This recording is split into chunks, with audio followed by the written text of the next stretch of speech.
Selamat pagi, salam sejahtera bagi kita semua. Shalom, Om Swastiastu, Namo Buddhaya, salam kebajikan, Rahayu. Yang mulia Ketua Bapak Soehartoyo, yang mulia Bapak Saldi Isra, yang mulia Bapak Arif Hidayat, yang mulia Ibu Eni Nurbaningsih, yang mulia Bapak Daniel Yusmik Peko, dan yang mulia Bapak Guntur Hamzah, yang mulia Bapak Ridwan Mansur dan Bapak Ibu sekalian, Bapak Menko PMK dan Menko Perekonomian, Ibu Menteri Keuangan, tadi sudah dijelaskan banyak tentang kebijakan anggaran. Kami langsung menjelaskan tentang program-program yang kami lakukan di Kementerian Sosial.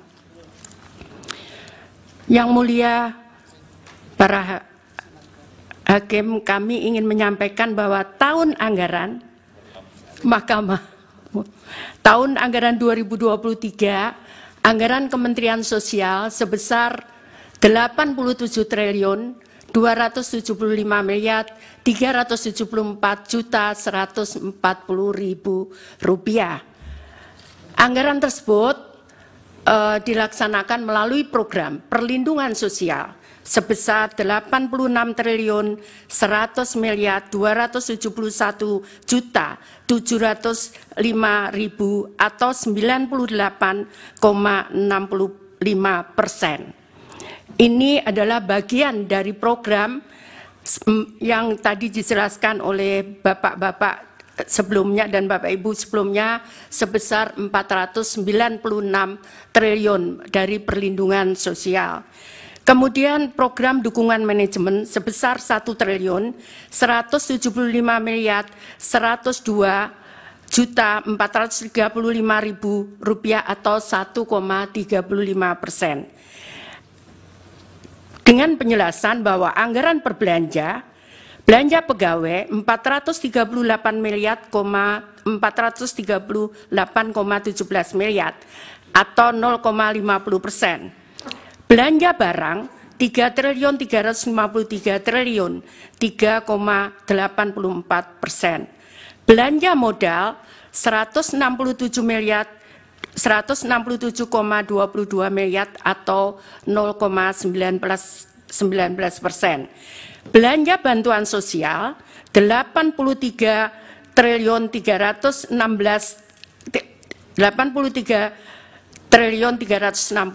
miliar atau 95,46%. Ini berbeda kalau kami sampaikan di perlindungan sosial kenapa 86 triliun 100 miliar itu yang belanja bansos itu adalah belanja bansos reguler untuk tahun 2023 meliputi PKH dan bantuan pangan non tunai serta bantuan BLT El Nino di 2023. Sedangkan untuk sisanya perlindungan sosial itu ada bantuan atensi, ada permakanan untuk lansia yang tidak ada keluarga, dan permakanan untuk disabilitas serta untuk anak yatim. Dan kebetulan pada tahun 2023 itu ada untuk anak gagal ginjal akut. Kami akan menjelaskan setelahnya. Pada tahun anggaran 2024, Kementerian Sosial anggaran dari 2023 sebesar 87 triliun 275 miliar itu turun menjadi 79 triliun 214 miliar 83 juta 464.000. Penjelasannya adalah anggaran per program perlindungan sosial 78 triliun 54 miliar 196 juta 767.000 rupiah atau 98,54% itu belanja bantuan sosial. Di sebelahnya yang berwarna kuning 75 triliun 61 triliun 95,46% itu di luar bantuan El Nino. Sehingga kami kembali reguler menyerahkan bantuan reguler PKH dan BPNT. Kemudian program dukungan manajemen 1.159.886.697.000 atau 1,46%. Jadi kalau kita bandingkan anggaran tahun 2023 dan 2024, tadi sudah kami sampaikan bahwa anggaran kami turun dari 87.374.140.000.000 turun menjadi 79.383.464.000 rupiah. Hal ini karena belanja PLT El Nino keluar dari bantuan di 2024 dengan rincian sebagai tertera di atas. Adapun belanja Bansos Kementerian Sosial tahun 2023 dan 2024. Bantuan sosial 2023 PKH atau program Keluarga Harapan itu sebesar 10 juta KPM dengan pagu 28.709.816.300.000 rupiah. Ini tetap di 2024 tetap 10 juta targetnya, namun realisasinya tidak bisa persis sama 10 juta karena begitu saya netapkan hari ini dengan data, tiap bulan kami perbaiki data karena ada yang meninggal, ada yang lahir, ada yang pindah, sehingga kami harus menetapkan tiap bulan. Karena kalau sesuai Undang-Undang 13/2011 itu 1 tahun 2 kali, maka kami sudah terlambat. Karena yang meninggal sudah banyak, kemudian yang lahir juga banyak. Sehingga kami rubah sekarang ini tiap bulan kami menetapkan data penerima bantuan sosial. Yang kedua adalah kartu sembako.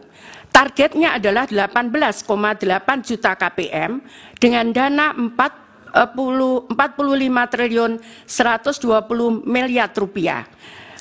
Sama di 2024 itu program sembako 18 dengan target yang sama 18,8 juta KPM. Salur datanya adalah 18,62. Tadi sama, tidak bisa persis sama karena di saat proses ada perubahan-perubahan. Nah, kemudian tahun 2023 ada BLT El Nino dan ini sudah disetujui oleh DPR melalui kesimpulan rapat kerja di Komisi 8 DPR RI dengan Menteri Sosial masa persidangan 2 tahun sidang 2023-2024 Selasa 7 November 2023. Dan ini harus selesai pada bulan Desember karena anggaran tahun 2023 dan saat turun adalah di bulan November. Kemudian bantuan sosial lainnya adalah bantuan untuk gagal ginjal akut untuk 326 orang dengan nilai total 17.520.000.000. Kemudian atipikal atau GGPA itu terdiri dari ini program permakanan untuk lansia 100.000 orang sebesar 552 miliar rupiah.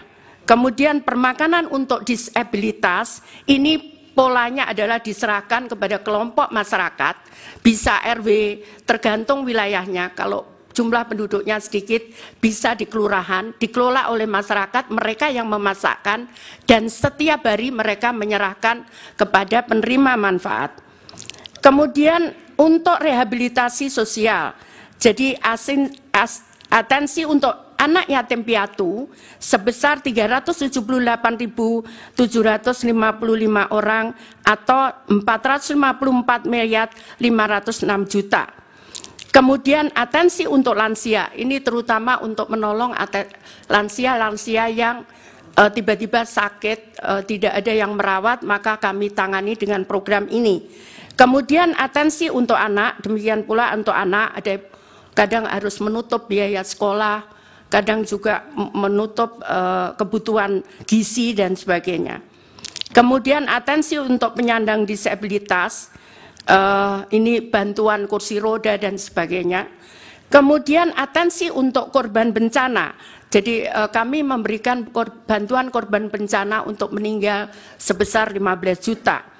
Kemudian atensi untuk kelompok rentan dan alat bantu aksesibilitas untuk penyandang disabilitas, serta untuk atensi korban penyalahgunaan nafsa dan ODIF sebesar 10.000 orang dengan nilai 1.706.250.000.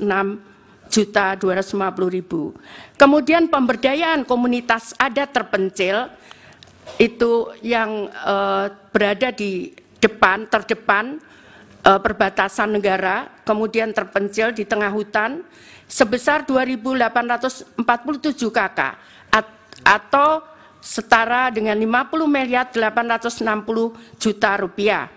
Kemudian rumah sederhana terpadu atau perbaikan perumahan untuk 7.500 KPM ini di 2023. Untuk 2024 target volumenya hampir sama, hanya tidak ada untuk El Nino, tidak ada gagal ginjal akut.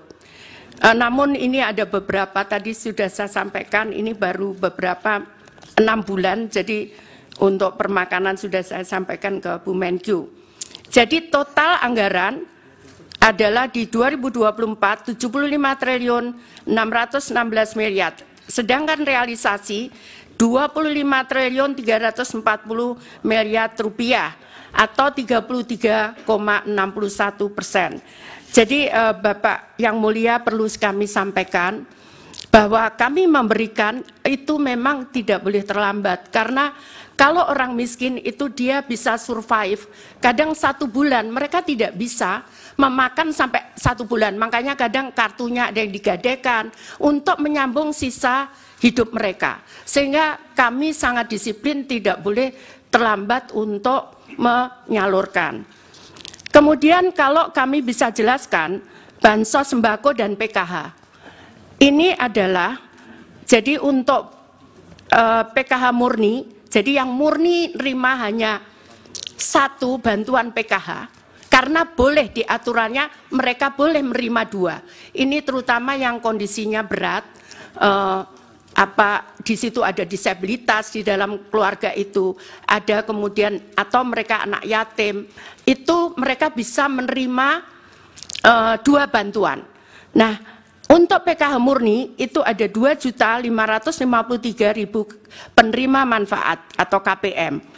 Kemudian ada irisan yang tadi kami jelaskan, ada 2, dia menerima PKH dan mereka menerima sembako itu 7.426.249 KPM. Kemudian yang sembako murni mereka menerima 11 juta, jadi hanya menerima sembako saja, 11.373.751 KPM dengan targetnya 18 juta. Jadi karena kena irisan sehingga hanya 11 ditambah 7 juta ini. Totalnya adalah 21.353.000 keluarga penerima manfaat. Kemudian proses penyaluran bansos, karena kami dasarkan pada Perpres nomor 63 tahun 2017 tentang penyaluran bantuan sosial secara non-tunai pasal 3, bahwa kami menyampaikan ke Kementerian Keuangan untuk proses permintaan pembayaran melalui rekening Kemenkyu kemudian menyalurkan kepada rekening penyalur, ini ada Bank Himbara dan ada PT Pos. Kenapa kita pilih PT Pos? Karena proses di bank itu membutuhkan waktu 3 bulan. Untuk mulai mereka buka rekening, kemudian sehingga mereka punya rekening dibutuhkan waktu 3 bulan. Sehingga untuk yang tadi kami sampaikan, kalau dia meninggal, kemudian harus diganti istrinya atau anaknya, itu mereka tidak bisa kemudian off, kita berhenti. Kalau meninggal bukan tiba-tiba serta-merta dia menjadi kaya. Karena itu kemudian Itu yang baru-baru pengganti itu kita salurkan lewat PT POS. Ini kesepakatan dengan Wakil Menteri BUMN karena bank tidak bisa menerbitkan di bawah 2 juta, di bawah 3 bulan. Kemudian langsung masuk ke rekening KPM. Jadi bukan kita serahkan, masuk ke rekening KPM. KPM bisa ngambil di bank, di ATM. KPM bisa ngambil di saat penyaluran, tapi tetap masuk di rekening KPM. Jadi ini bukan kita berikan uang cash langsung. Tidak bisa seperti itu karena kami dasarnya adalah Perpres nomor 63 tahun 2017. Jadi langsung ke rekening, kemudian dia bisa mengambil, bisa lewat ATM, bisa lewat, ini kami sangat bermanfaat karena di beberapa daerah terpencil, kadang mereka tidak ada ATM di sana, tidak ada bank di sana. Sehingga PT POS yang menyalurkan mereka datang ke tempat tersebut, tapi masuk ke rekening itu, ke rekening KPM. Demikian kira-kira Bapak yang mulia, Bapak Ibu dan para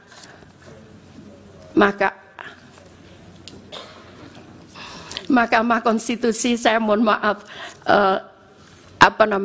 menjelaskannya bukan dengan membaca karena saya biasa melakukan dengan chart seperti ini. Demikian, terima kasih, mohon maaf kalau ada yang kurang berkenan. Saya akhiri, wassalamualaikum warahmatullahi wabarakatuh. Salam sejahtera bagi kita semua. Salam, Om Santi, Santi, Santi, Om Namo Buddhaya, salam kebajikan, Rahayu. Baik, terima kasih Ibu Menteri Sosial. Download Tribun X sekarang, menghadirkan lokal menjadi Indonesia.